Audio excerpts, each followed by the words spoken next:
We've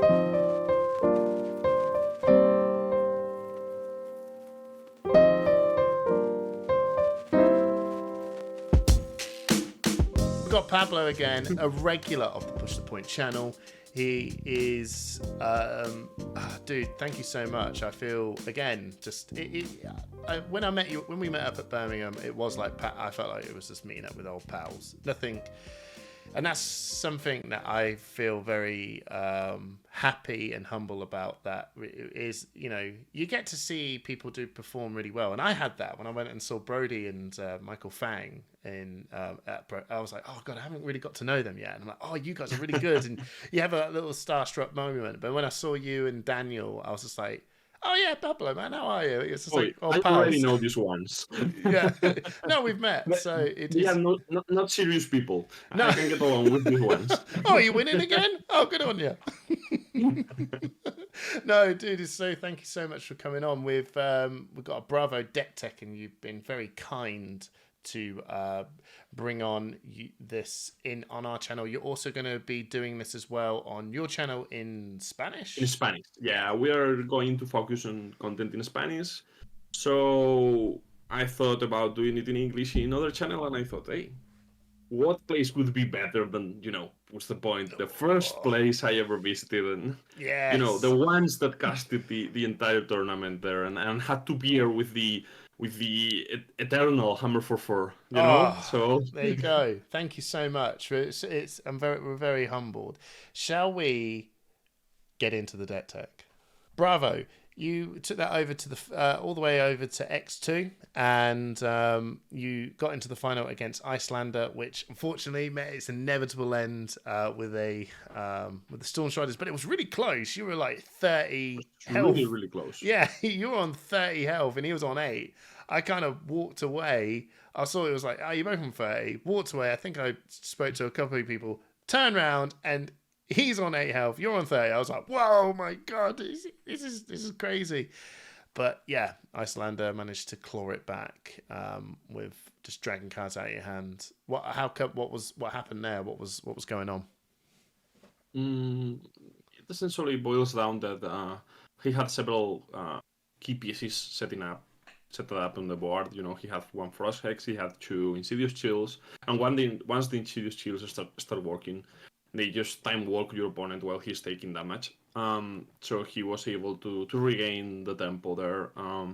I opted to try to wait for him to, you know, fumble a hand to do a low damage turn with only 4 cards in his hand. He had no arsenal.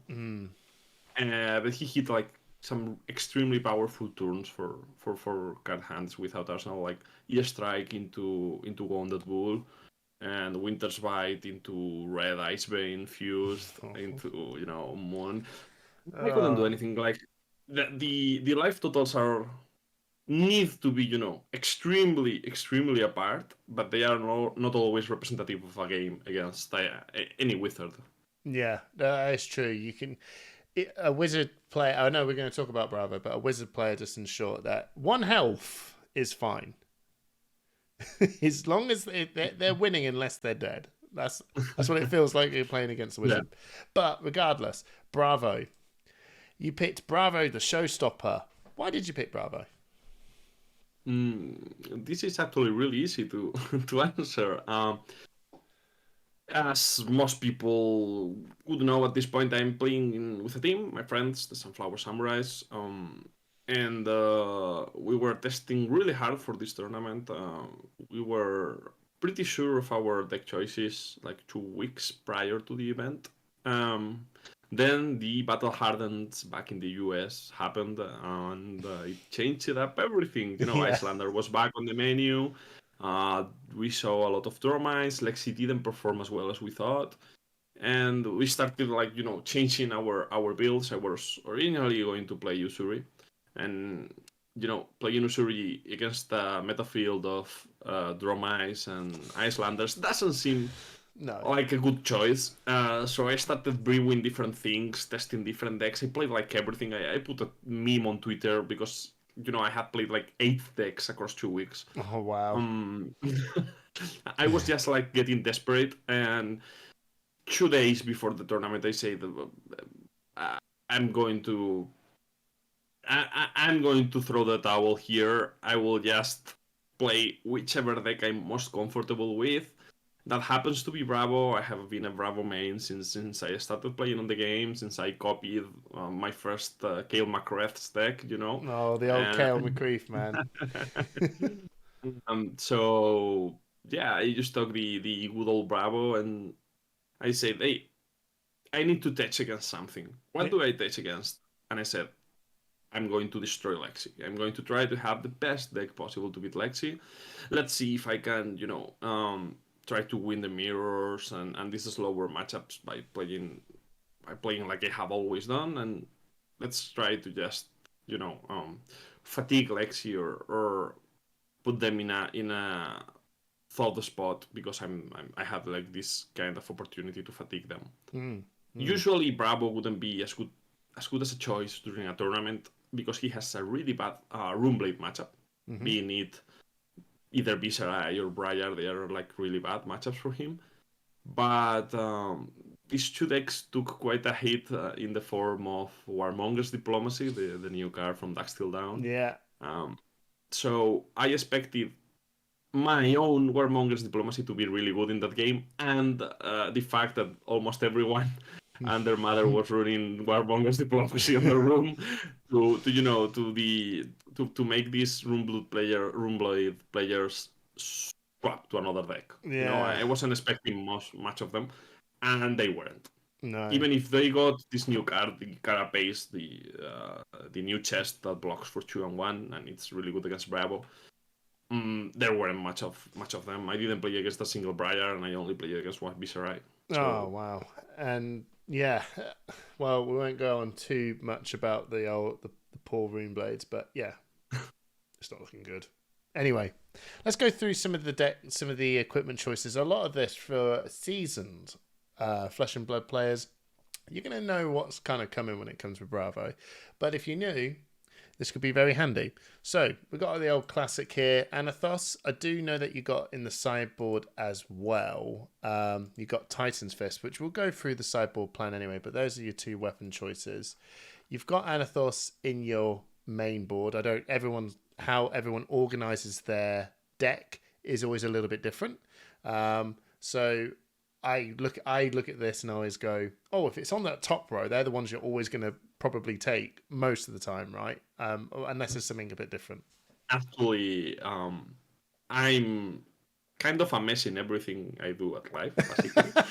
So sideboarding is not different. It's also kind of a mess. I feel sorry for anyone that has seen this deck and thought that this is how the cards are distributed. No, I don't. I don't put any thought into this. This is just like one game I played and it stayed as that, Right. But yeah, there's usually like two game plans with a deck, right? Yeah. And you go into the aggressive, trying to do like your most efficient actions, and if you want to do that, you're taking Anathos because Anathos, while it isn't much better than Titan's Fist on its own, it is incredibly good with some combinations of cards. It's really good with Zealous Vaulting, Rose of the Ancients, Spinal, asunder. Like, there are some key cards that take the value from Anathos and jump through the roof with it. And Titan's Fist is for more defensive matchups, where your game plan doesn't usually involve outvaluing your opponent. Yeah. And every time you run in the Titan's Fist as well, when you're being a lot more defensive, I take it you're also bringing along your Steel Blade Buckler as well.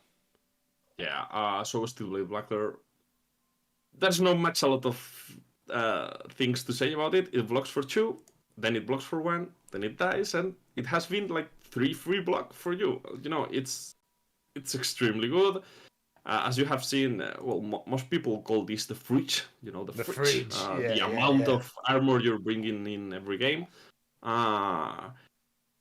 Bravo, the main advantage Bravo has over most of the field is the fact that it has like a ton of free blocking.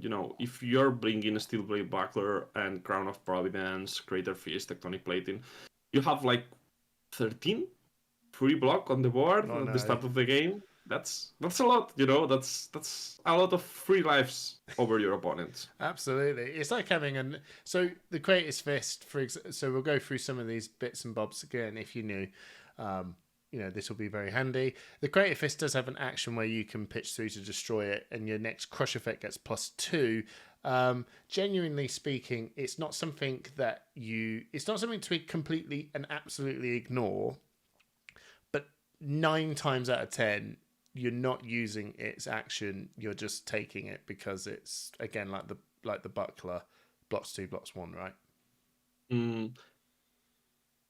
I believe I will have played like more than 500 games with the Greater Fist, and I will have activated it like 6 times, maybe. Yeah. So it's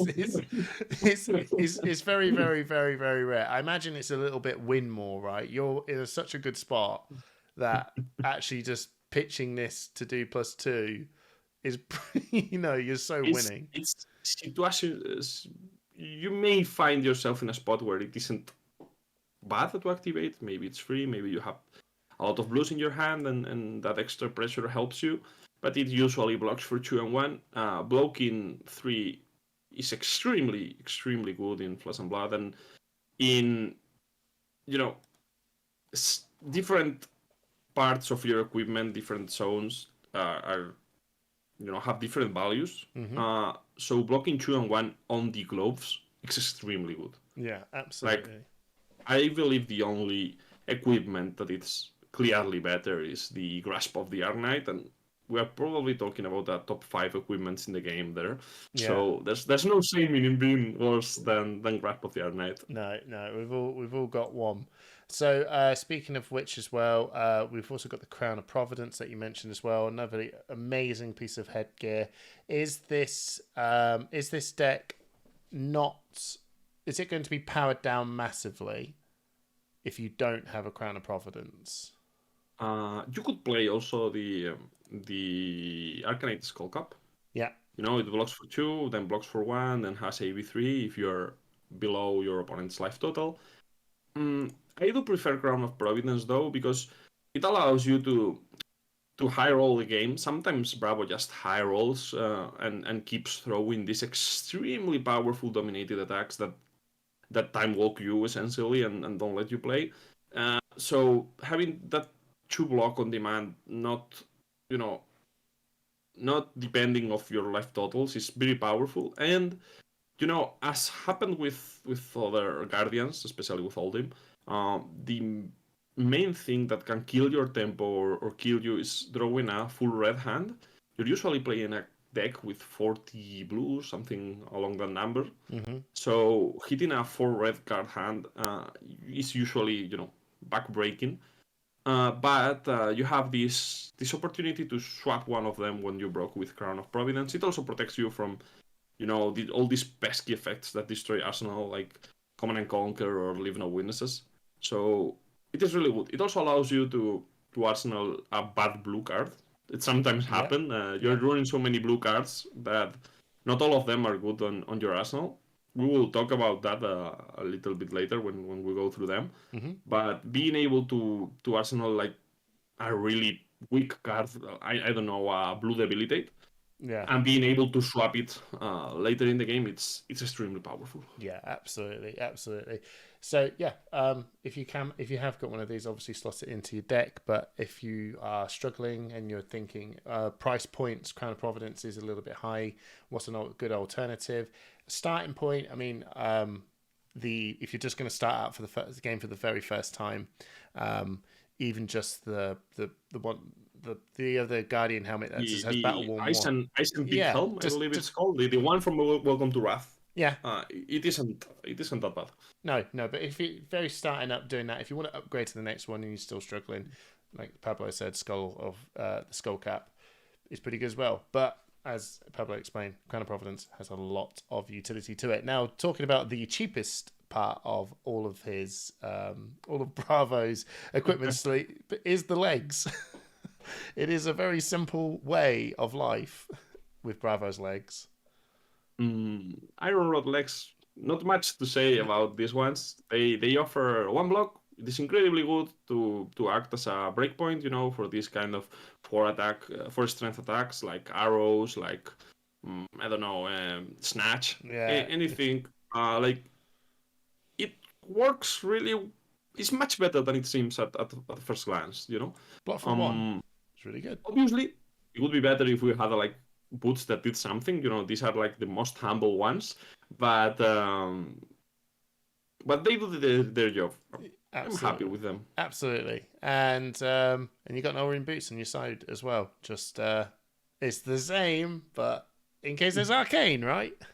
Yeah, it's an easy swap. If you are playing against any Runeblade, any deck that won't deal massive arcane damage, but will do like several instances of one arcane damage, like rune chants or anything like that, you bring in the rune boots, and you won't feel as bad as substituting one of your good equipment pieces. And the game as well, we can just move over the Null Hood as well. If you're up against any pesky wizards, not so much if you're going to throw against Rune Blades, because Rune Blades you only need to block one most of the time. But for Isunder or Kano, would you change that up a little bit? I was expecting, if I played against any Icelander, I was expecting the Bullander list, not the arcane damage focused one. So I didn't bring in 3 Arcane Barrier, and I prefer to just play Tectonic Plating and Crater Fist to just have pure blocking value on my equipment. Mm-hmm. So yeah, the only problem this has is that maybe you're playing against a full Arcane Wizard, maybe an Icelander, maybe a Kano or something like that. You will miss your 3rd Arcane Barrier spot. It was like a meta choice. I didn't expect to face any of them, and I didn't. So I'm pretty happy with how it went. But you could maybe try to slot in like the 3rd piece of Arcane Barrier if you're concerned about your wizard matchups. Maybe there's some wizards in your area and want to destroy you. Then you can slot the last piece of Rune. No rune in. Yeah, what would you swap out for it? I know someone's going to ask me that. What would I take out? The gloves. The Crater Fist is really good, but it's not central to your game plan as Tectonic Plating is. Yeah. So I wouldn't take any doubt. If you want to play the Arcane Lantern, you could also swap play Titan's Fist and swap Distributor Backer for it. But I do prefer playing Anathos against Withers, because it's usually a race against them, against their bitch stack, and Withers have this kind of combos that just kill you, and you can't do anything against them. So it is really important to try to be as fast as possible. Absolutely.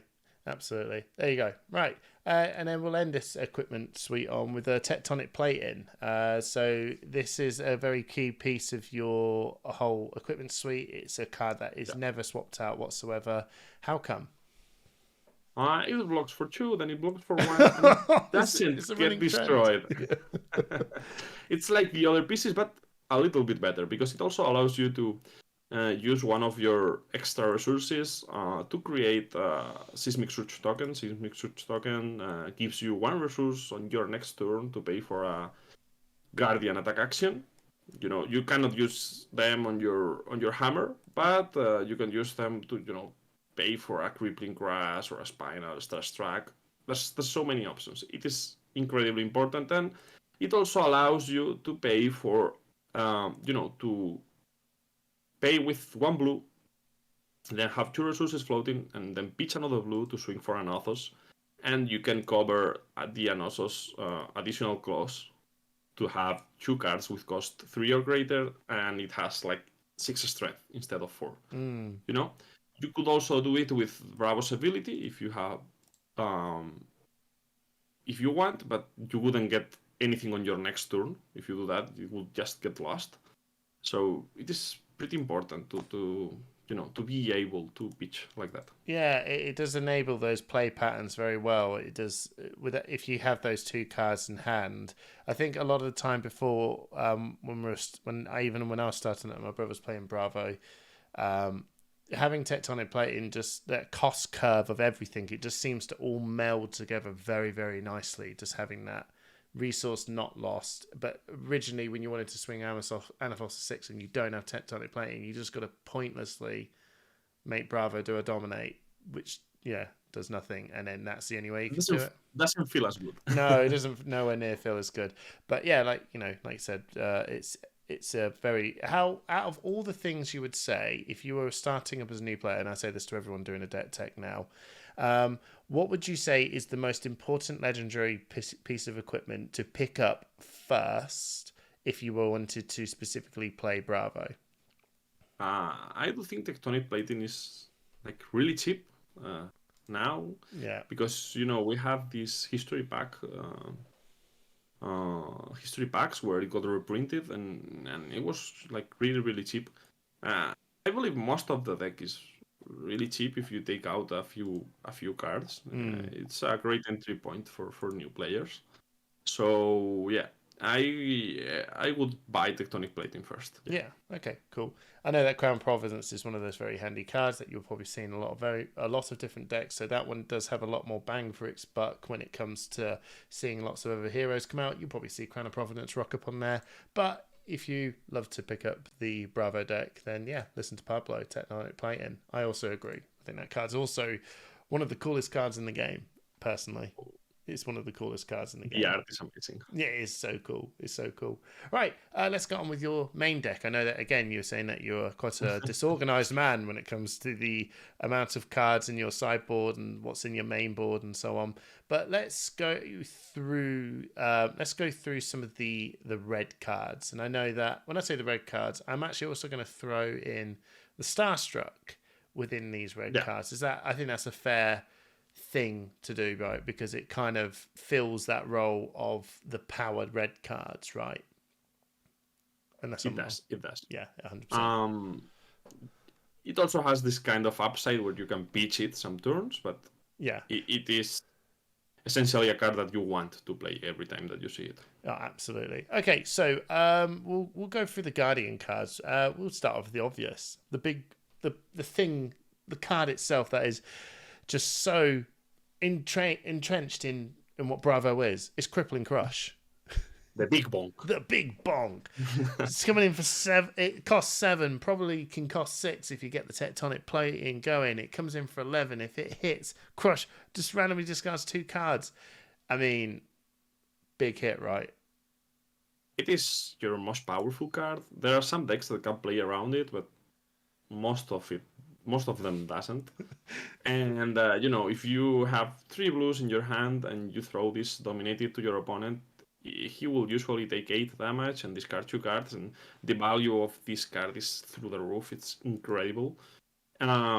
Extremely powerful card. Really good if you're playing it with 2 blues and a Seismic Surge token in a lot of matchups as well. Yeah. Where they don't have, good enough blocks. So yeah, all around this is probably the best card in the deck. Usually you want to play, if you're able to reach that point in the game, during your second cycle. You want to pitch it during the first turns of the game. Maybe along a blue to swing Anathos for 6. And on later turns when you have gone through all of your deck and reach the start of your deck again, you have pitched blues with it, so you will surely come with 3 blues to allow you to pay for Bravo and play it. Yeah, how mindful do you once you've, let's just say for the average player, and sometimes when I'm playing up, I go through these little moments as well when you're talking about a second cycle. So when you say, I'm going to pitch this Crippling Crush up and I'm going to pitch this blue up to just come in for an Anathos, and then it's under your deck, how much is that in your memory? I suppose. I think a lot of people think of this. Maybe some of us might be thinking, have you just got this in your head the whole time? Whereabouts it is? What's going on? Or is it just kind of goes? Or do you have this feeling of I pitch shit, I pitch a blue, and I just know that I'm going to be pitching blues naturally. It will just come together at some point quite nicely because as long as I put this in and I'm just keeping my plan of pitching blues, they all come together at some point. Or are you like, big brain in this stuff? Um, I do know that probably, the level at what I'm playing and what I'm trying to keep track of into my deck is, it's difficult for people that haven't spent so many time, so many hours playing the game as I did. But as a nice, trick or as a really neat way to not messing your pitch stack, I would recommend the follow. Try to remember the last cards you pitch. Not all of them, only the last ones. If you're pitching a crippling crash and a blue, then try to pitch 2 blues after that. As a rule of thumb, if you're playing red and blue for an Althos, then make sure that the next turn you're pitching 2 blues. And then after that, you're pitching another red and another blue, or maybe a yellow in the form of a Starstruck. So if you do this thing of red, blue, blue, blue, red, blue, blue, blue, in every turn, once you reach your second cycle, you will keep getting these extremely good hands, even if you're not, remembering exactly where they are. Yeah, no, that's very cool. It's just remember the last. Yeah, that's a good shout. I feel like every time I'm playing, I need to do this as well. Like I don't get. I'm always like, oh yeah, and then sometimes I accidentally pitch stack. Have you ever? When I first started, you just accidentally go, oh, this is sick. I must have done this. Because it's come back around. Anyway, that's Crippling Crush. The other big ones here as well. We've got Spinal Crush. Big, big, big card against any sort of hero that likes to have multiple action points to big up a big turn. Mostly looking at you, Runeblade players and Azalea players as well. What's your thoughts on the Spinal Crush? Both Spinal Crush, Crippling, and Starstruck serve the same function in the deck. They are your big ways to pressure your opponent, and if they don't have any equipment left, any defense reaction, most of the time you will just time walk them. They will have like a really, really, really weak turn, and you will have done quite a bit of free damage. So yeah, I would put all of these 3 attacks, Crippling, Crush, Spinal, Starstruck, into the main threats of the deck. You don't want to defend with this as often. They are your key cards to win the game. If you need to block with them, of course, go ahead, block with them. But you want to be careful of how many of these you have left in your deck, because they are your main way to force damage through. Starstruck also has like this. I don't know how to say it, but this is a small bonus of giving you a Seismic Surge token if you're blocking with another card from your hand, the Unity mechanic that was implemented in Dusk Till Dawn. But yeah, they all fall in the same category. If you have enough resources to pay for your hero ability, usually you don't want to pay for Bravo's ability because it costs you 1 whole card. But if you can dominate these attacks and your opponent doesn't have any way to react to this, they are extremely, extremely valuable. Yeah, absolutely. I'll end this on the Starstruck point, and then we'll move on to the C and Zealous belting. But how important is the Unity over playing the card's ability? Does the Unity affect getting that Seismic Surge token quite crucial, or is it just a bit of a nice bonus? Starstruck is a great card on its own. Like, the effect is amazing. Being a yellow is pretty good. And the Unity bonus is just, the cherry on top of an already extremely good card. Yeah. It can be quite important during games because if you have, a Spinal Crash in your arsenal, and you maybe created a Seismic Surge token to be able to dominate it with only 2 blues, and you hit Star Struck, you can block with it and play a Spinal of only 1 blue. It would be undominated, but it is extremely powerful. And you do have the red choke slams. Yeah. Playing an 8th card with an on-hit effect of 1 blue is also really, really powerful. That is really strong. So yeah, it is definitely very handy. All right, we'll go over to the expensive boy, Command and Conquer. He is let's not beat around the bush. This card is it's a very, very important card. It's in quite a lot of people's decks, not just Bravos. It's in pretty much every deck I've ever done a deck tech for, I feel. And 2 for 6, can't use defense reactions, and if it hits, just destroys all cards in their arsenal. And we're in a meta where we have Rangers, and Rangers like to have a lot of cards in their arsenal. So no surprise seeing it in your list. Is there any more to say on Command and Conquer? It is an extremely reliable card. It is good against almost every deck.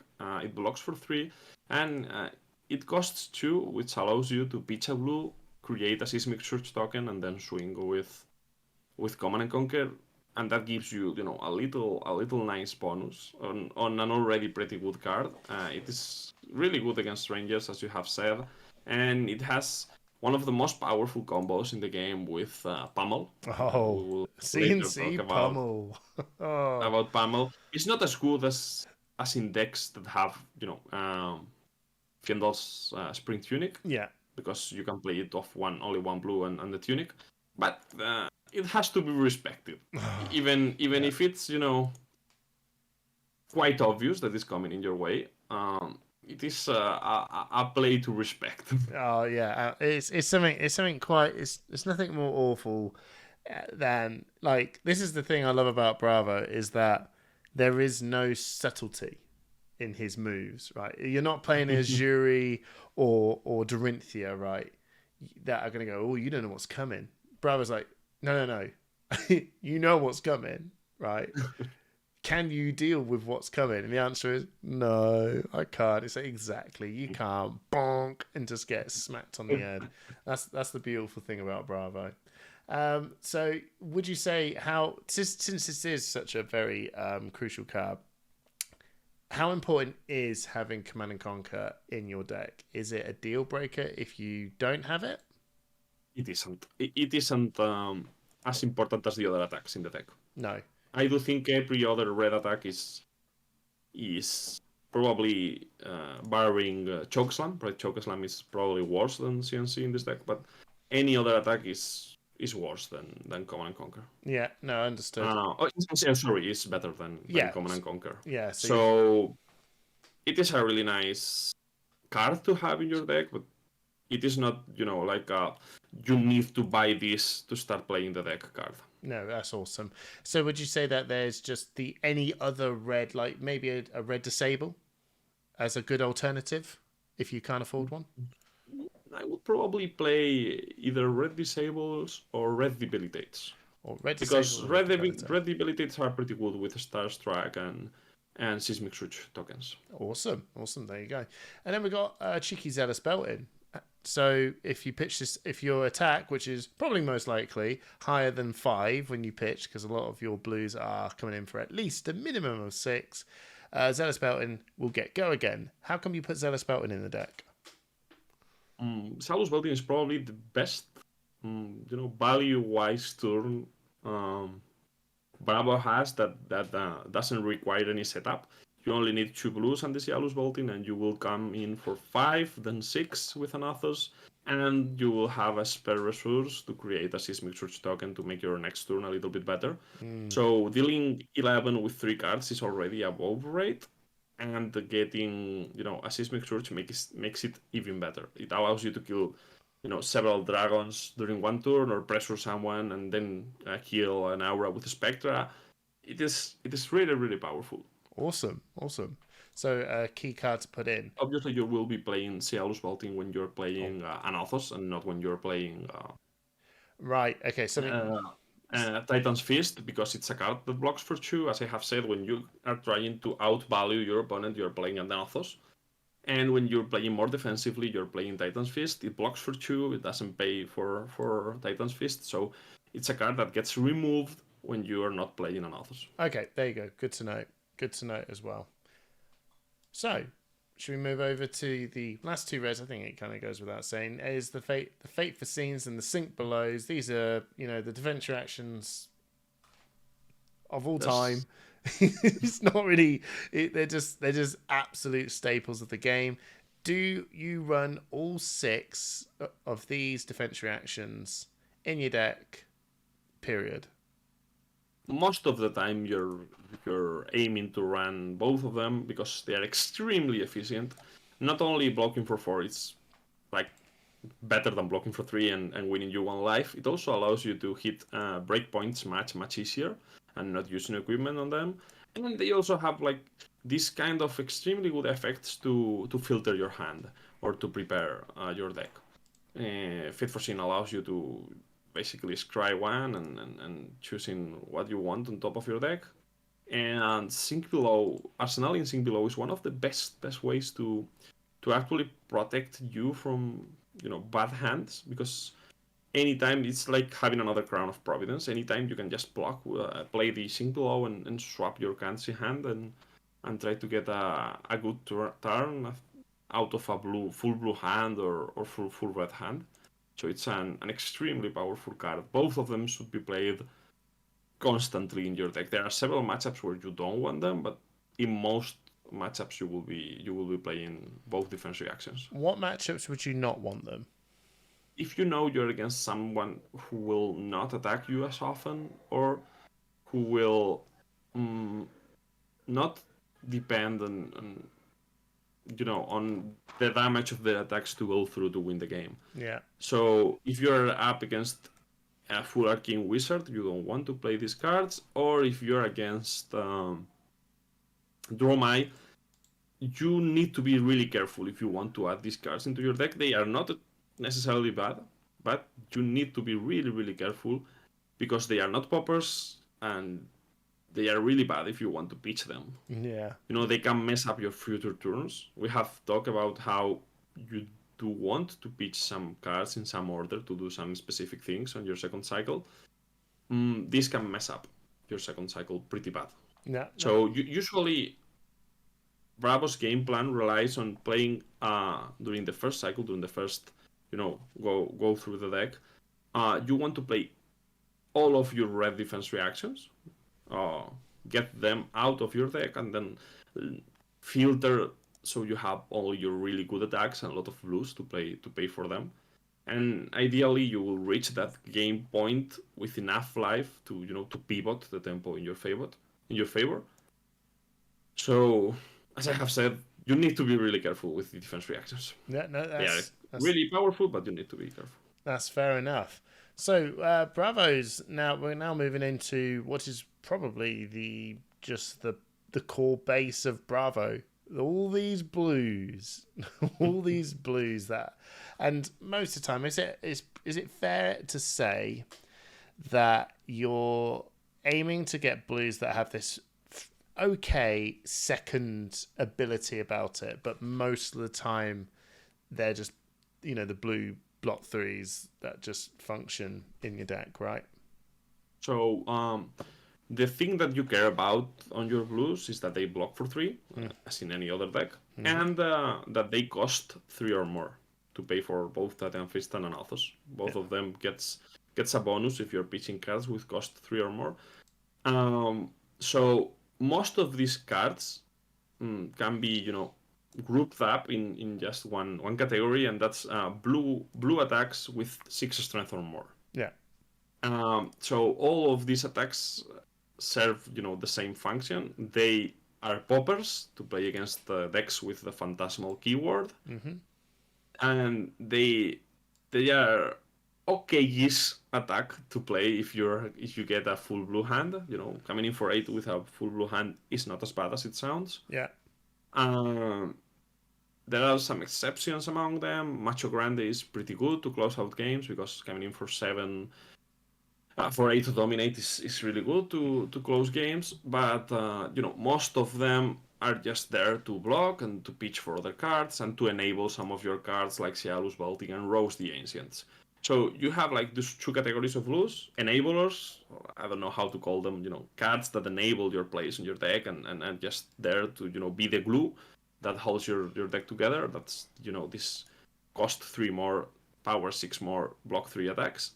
And on the other hand, you have like the cards that you want to play on your blues.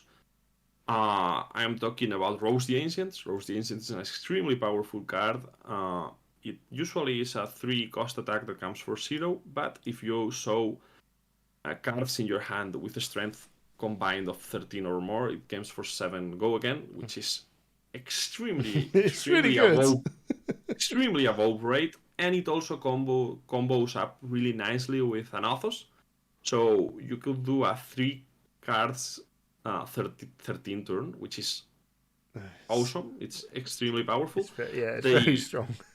The thing is that you will probably need to Arsenal Roast the Ancients or pitch stack it as you do with the other attacks on the bottom of your deck. You just play it as you draw it much later. It's really, really good card, and it's so powerful that you're running it even if it only blocks for 2, which is pretty important. As we have said, it is a pretty defensive deck, so having most of your cards block 3 is essential. Yeah, no, that's an amazing basic summary of all the reasons why you run blues, and it's cool to know as well that like even if it's that really strong card, that if you are going to play this defensive lineup, it's recognizing that it does block for 2. So that's really good to know. I will say as well that. And we'll move on over to the non-attack action side of things. So the Buckling Blow, Chokeslam, Cranial Crush, Debilitate, Disable, Macho Grande, and Thunderquake are your core attack. They fit that little slot that you just said about blue, block 3, above strength 6. I've got this little outlier here, though. In the name of Findel's Fighting Spirit Blue, right? I knew this one was coming up. We knew this one was coming. And a lot of people were sitting there going, okay, what brought this along? Okay, so this is a tech choice against Lexi. Okay. Lexi most of the time will shoot arrows at you, and the breakpoints of these arrows are either 4 or 5. Okay. They have strength 4 or 5 and are really good on hit. All of them will have a really good on hit, so you need to block them. Sometimes you will still have some of your extremely abundant armor lying around and you will be able to use it, but other times you will just want to block with 2 cards. Which happens is that if you're getting attacked with a 5 strength arrow and you're blocking with 2 of your 3 defense cards, it's not bad, but you're losing 1 block there, right? You could be more efficient. Findel's Fighting Spirit allows you to be more efficient in that regard. You're still blocking 5, but if you're lower on life, you will win one life. This deck main strategy against Lexi is trying to pressure them while you're defending as much as you can. Most of the time, they are going to get fatigued. They will end up with no deck. Yeah. But this is not like Oldhim. Oldhim was extremely good at hitting several breakpoints because he had access to the Rampart and the Crown of Seeds. Bravo is going to leak some damage during the game because of these breakpoints. So having a card that helps you cover these breakpoints and rewards you for doing it with 1 life, the amount of games that go down to the 5-4 life health are incredible. So it's a card that can save you. If you are not expecting as much Lexis as I did in this tournament, you should probably take it out of the deck. It is not that good against other decks. It is it is a deck made solely for the purpose of beating Lexi. It also works pretty nice with the 8 strength attacks, the Thunderquake, the Macho Grande, and the Cranial Crush. to power up Roast the Ancients. Yeah. Fair. That's fair enough. So what card is it if you were to think, like you said, if you don't think there's many Lexis coming, extremely powerful card for those Lexi matchups, would you just recommend going, hey, just have a look at these other blue block 3s that have strength 6 and just you usually play Imposing Visage in this spot. Imposing Visage is not like the most powerful card of your deck, but it works out pretty nicely with Showtime, the other Bravo specialization. Let's talk about Showtime. Showtime is another block 3, cost 3 or more blue card. Yep. And it has like this kind of upside. You're not going to play it outside of turn 0. Right. If you start the game and you're on the offensive, you can play this card. It's extremely powerful if you draw it on turn 0, and Imposing Visage lets you tutor for it. That's pretty good. Mm-hmm. So when you play Showtime, you can search your deck for a Guardian attack. You usually will arsenal that attack, and it stays on the board until the start of your next turn, when it gets destroyed and you draw 1 card. So it is much easier to pay for this big attack that you will probably be searching for, and we're talking about Crippling Crash. Yeah, I was gonna say, what card are you looking for? Usually Bravo decks run 1 Pulverize. That's a extremely strong attack that has the Heave mechanic that Thunderquake also has, where you can pitch at the end of your turn and arsenal it face up and create 3 Seismic Surge tokens. I couldn't fit it in my deck at all. I wasn't expecting a lot of mirrors as well, because that card is better in the mirror. Not that it is all too powerful. I don't really like Pulverize that much, but it does work pretty well with Showtime. Yeah, no, that's really cool. That's really cool. We'll move on over to you were talking a lot about Terra Asunder, very powerful card, blue block 3, with an amazing on-hit text. Terra Asunder is probably the most powerful blue card in the deck, alongside Roast the Ancients. Yeah. So Terra Asunder is one of the blue cards that you want to actually arsenal if you cannot play it on this turn. And it's basically the card that makes your opponent be extremely wary of how they block with their equipment. If you're using this with an Athos, well, Terra Asunder gives +1, dominate, and on hit discard 2 cards to your next Guardian attack. It doesn't say attack action, so it applies onto your hammers. Doing it for 5 with Titan's Fist is not bad, but it's easily covered up with some equipment. While doing it with an Athos and coming in for 7 dominate is not that easy to block. No, I say this because it's a pain. This card is so strong that as someone that doesn't play Bravo, you hate to see it. You hate seeing it played against you.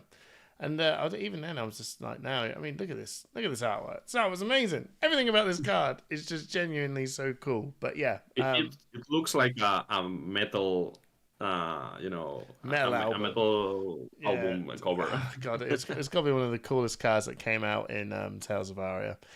You usually want to pitch all of your Terra Asunders. Yeah. Because drawing them during the second cycle when your opponent has no armor left is extremely powerful. Yeah.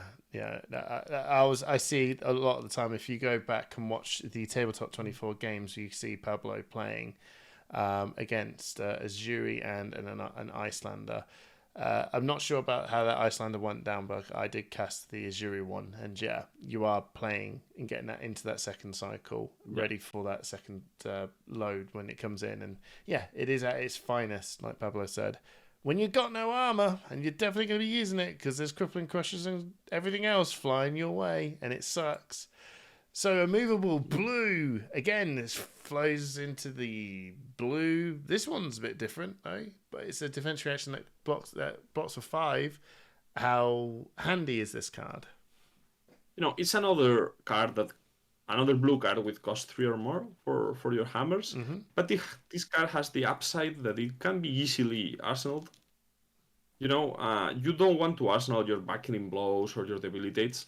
You know, it feels bad to arsenal those cards because you are not going to play them. But Unmovable is really good from your arsenal. It's a free 3 block. You know, you will pitch a blue card and block for 6 instead of blocking for 3. It is also pretty good against a lot of decks. Any deck that hates defense reactions will hate your Unmovables. Yeah. You know, Lorinthia, Usuri, Azalea. There's a lot of decks. Yeah. And the only card that doesn't fit into all of this, you know, narrative we have of blue cards that cost 3 or more do something that is the new card, the Warmonger's Diplomacy, the only blue left in the deck. Yeah. I was about to move on to that one. So this is the hot topic card of Dusk Till Dawn, right? And you have put it into your deck. Why? Because it wins games. Yeah. And there you go, everybody. It's so what is it targeting specifically?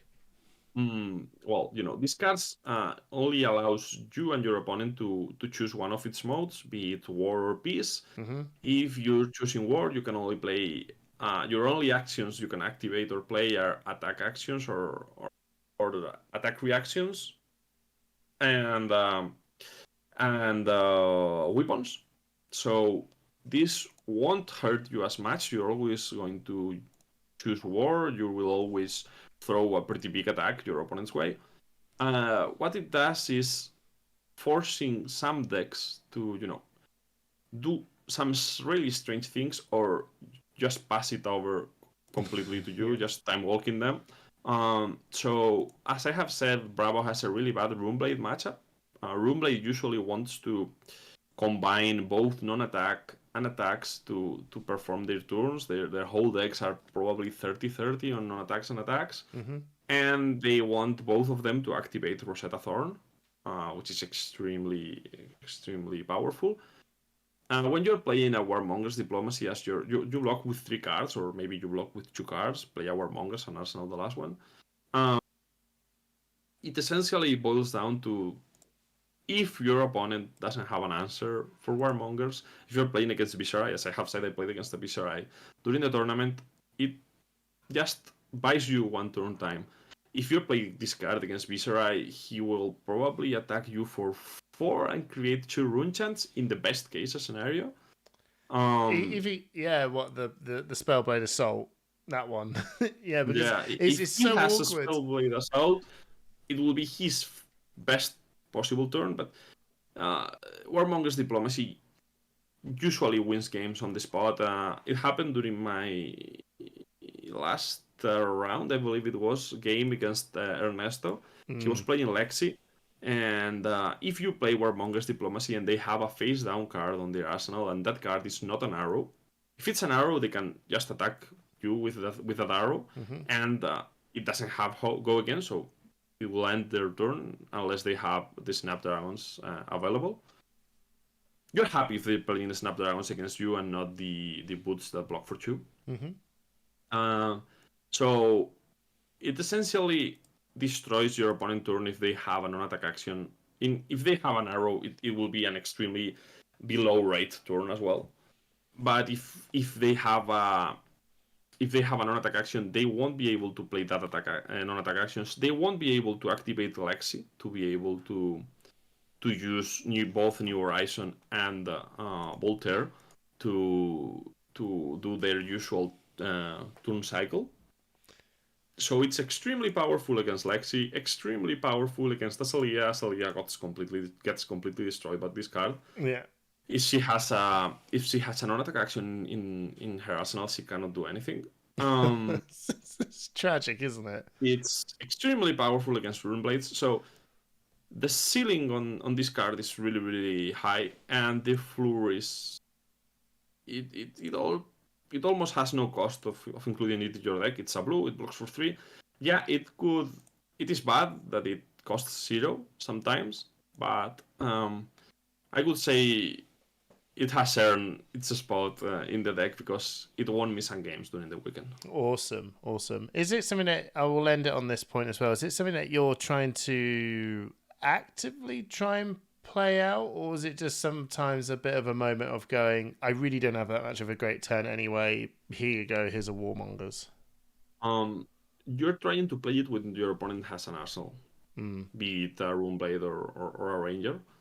So yeah, it sometimes will line up in your hand. You will block with the rest of the cards in your hand and play it just to get some room to breathe and come back into the game. It completely steals the tempo of your opponent if you fire it off. Yeah, cool. You can also arsenal it if you are not in the right spot to play it. You know, or you can just block 3 with it or pitch it with to do whatever. Yeah, absolutely. Okay, so that's all. That's kind of all your main board cards, really. We've also went through quite a few parts of your sideboard. We've talked a little bit about Chokeslam and Pummel. So I just want to talk about these last 2 cards, really, and then after that, it's just a summary of just all of Bravo all together. So you've got 2 big defensive cards here. Sigil of Solace and the Staunch Response. Yeah, go on. See, this is why I said that I'm a really messy person. Yeah. Sigil of Solace should be played in every matchup. Oh right, okay. So it's not a sideboard card, everyone. In almost every matchup. Sigil of Solace is an extremely powerful card. If you draw it during the turn 0, be it your opponent's turn 0 or your own turn 0, you will win 3 free life on the spot. It is a really good card to bait Command and Conquers, to trick your opponent into thinking that you have a pummel in your hand.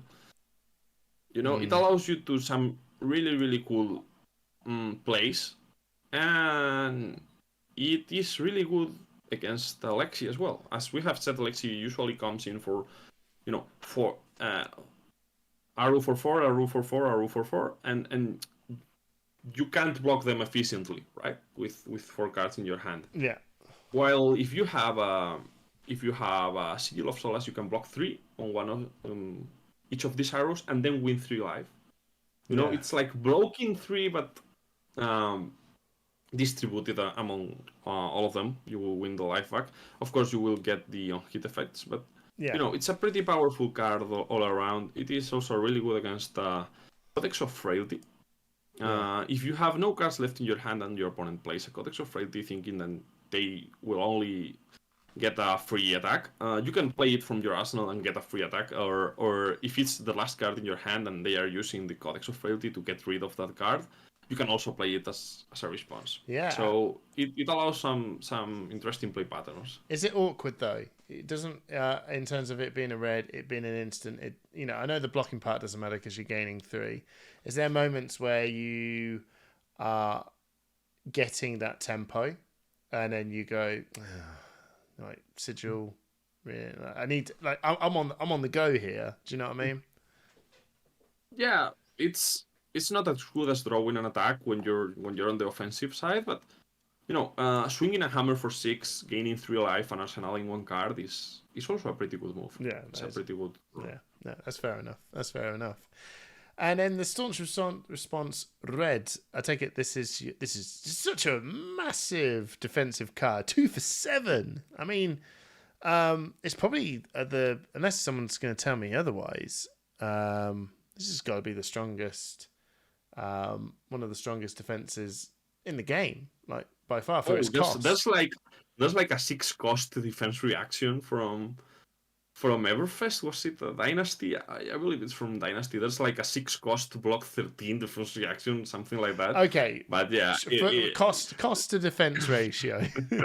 I mean, this is close to being a Soul Shield. Soul Shield, it being a 2 for 6 yellow, and Staunch Response is the same, right? But Staunch Response red. Its response is such a good card. It's extremely good in the mirror. Extremely good against Rain Razor's turns from Lexi. Another card that's in the deck against Lexi, if they play, Blue Winter's Bite, or if they use Lexi's ability to give you a Frostbite, you can still play it because it costs you. You can just pitch a blue and play it. And it covers up nicely breakpoints when they have, these buffs, be either, a Premeditate, Art of War, or a Rain Razors, usually. Extremely powerful card, extremely good in the mirror. Really good against Azalea, really good against Dorinthia. Anything that's going to go tall. just a huge pain for most decks. It also was really good against Trishuri during my top 4 game. Oh wow! I imagine it is because they just come in for this cheeky, I'm going to switch it out for a Swix, and yeah, whatever, one card block. So there you go. But you got to also be mindful of those shreds. Everyone, shreds are real, right? Shreds are real. But yeah, no, Taunt's response in those defensive matchups. And that is the deck. Wow. Going through some of the defensive cards and what sort of matchups you would put in different ones. Which side would you be more defensive and which side would you be more offensive? So is there more of an offensive version, or do you be mostly defensive?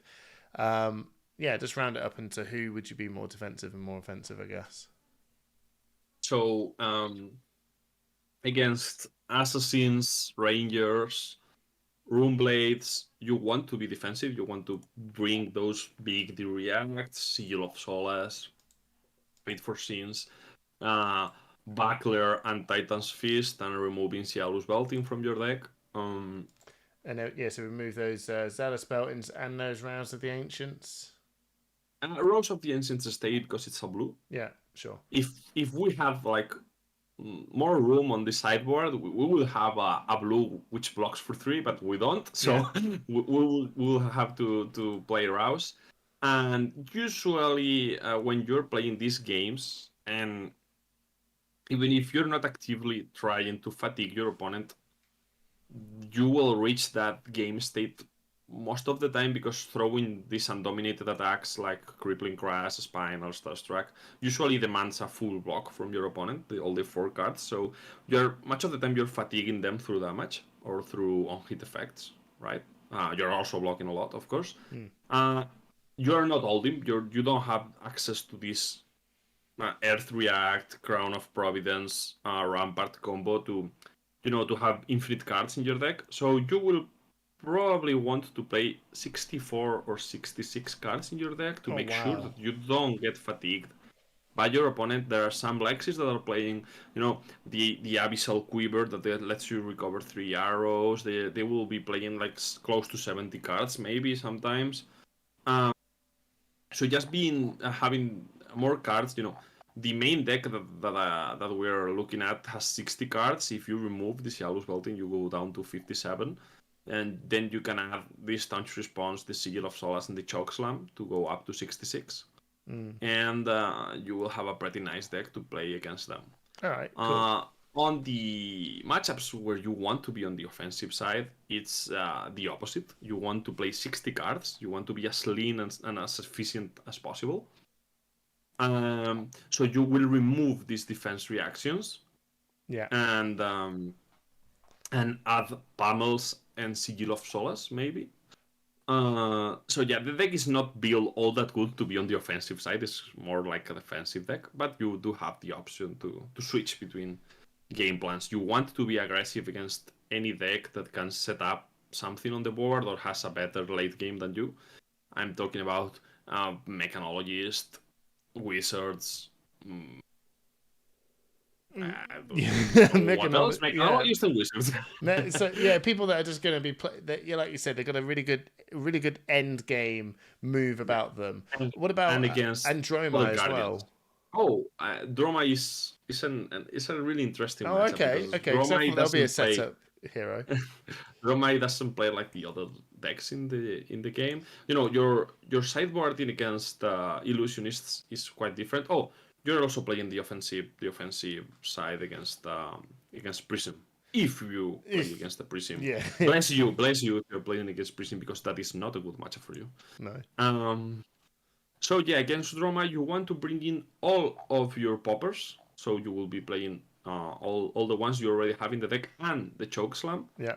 And it is quite of a really interesting matchup. It's a really slow, game where you can get fatigued. If they get the Ghostly Touch big enough, it will start demanding a lot of cards from your deck to block it when they combo with Miraging. And yeah, I would play Seal of Solace because there are some turns where you just have to swing your hammer to kill some dragon, and the rest of the cards in your hand don't do anything. Having a Seal of Solace there means an +3 life for free, so they are really good. And all of the poppers. If you are afraid that you can get fatigued in that matchup, you can also play the 0 for force defense reactions, because they are also playing some attacks like Dust Up or things like that. Mm-hmm. You should also play depending on what your game plan is against Roma, you can be on the aggressive or you can try to fatigue them. If you're trying to fatigue them, bring as much Arcane Barrier as you can, because they will surely blow it up with Tumultai and try to deal a lot of arcane damage with Burn Them Alls and Azul-Eyes. Would you run So both we of them? were full of that. Oh yeah. Oh yeah. I did play against Ian Sang during the Swiss. We had an amazing game. And I did bring both Arcane Barrier pieces, and both of them got blown out by Tumultai pretty quickly. Oh, so God. if I had a third piece of arcane equipment, I would have played it. Fair enough. It could have been blown up as well with another remembrance on Tumultai, but at least it would have bought me some time, to do other things during the game. Yeah, no, that's fair. So Illusionist is a very, very tricky matchup. It would have been cool if we actually got you and Ian Zhang on. I'd love to have just actually watched that matchup. So yeah, so that's the offensive ones. Anyone that's going to be hanging back, trying to set up big stuff with Mechanologists and Wizards, and I think who else did you say it was going to be? And Prism as well.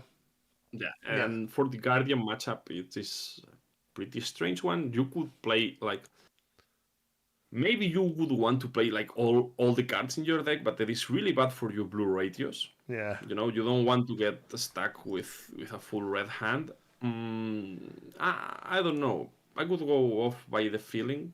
If you're the first player on the game, you wouldn't need as much cards as in your deck as in other, but as a rule of thumb, defense reactions are really good against Bravo. Yeah. So bring all of them, and just try to pressure your opponent as much as you can. Yeah, cool. You need an Athos on that matchup. Oh, and Athos in the mirror for sure. Okay. Is there anything else that you would like to share your knowledge with everyone with your awesome Bravo deck? We've done it all. We've done not it. much. I didn't invent this. I just took the most standard Bravo list and make a few adjustments to it. And it is a really, really funny deck. At least for me, it's a really fun deck. So yeah, I would recommend anyone to just pick it up and play some games with it. It is pretty cheap out of a few cards. Yeah. So it's a great deck to start into the game also. Awesome. Oh, Pablo, thank you so much for your time and all your knowledge and your passion about this amazing hero. I hope everyone has enjoyed hearing what this really, really lovely man has got to say about Bravo. The guy does so well in so many events. He brings so many different heroes to the scene. He usually likes to get them into Living Legend, which he's now known for. And you've brought along Bravo and got into a final with the Calling Birmingham. So if you are new or wanting to try out Bravo, I hope this has been very helpful for you. And just enjoy. The guy's really cool. He comes in with big hits. What more? It's always funny playing Bravo and seeing the look in your opponent's face when you start slamming crippling after Spinal. Yeah. Oh, great. And thank you so much for jumping on and push the point again, dude. I had a great time, and I always love coming here with you and doing whatever silly thing we want to do. So. Yeah, absolutely. Until next time, everyone. Thank you.